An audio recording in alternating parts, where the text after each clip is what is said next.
ama sa ani YouTube channel vezo sin bonun chi bai enjoy langa video khat kan upload chu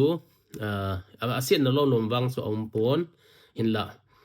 emiten ipidinga kuki ipom theilou ham ti topic mangcha masang lai pana keman lekhabu chom kan sim na research kan bol na ko na besa ken bol hin asian na lomwang chu himacha pon hin la emite hi mi foreigners ho le zat chom hon I khang thu anaziu ho zieng zong ipom thei bovin ka ti chu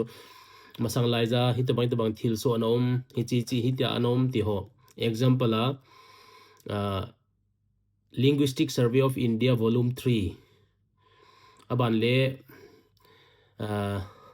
the Lusei Kuki clan by William Shakespeare by John Shakespeare ti ho le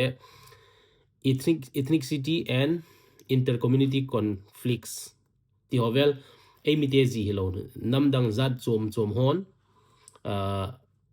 historical facts based past history ailowale record gazetted record official record chom via lekhabu ani ji ho hi cho kisan ho jong hi emiten ipom thei lo ti dam ai lo le ki sensitive wal ti dam hi cho ko hin emila hi only the way forward bo izano mo ahin in la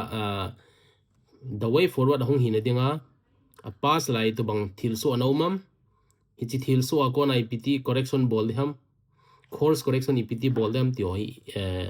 hal khat I ha sensitive jevin phalem sang khana din koi taw te ti ka hin he sa nom he ki pa e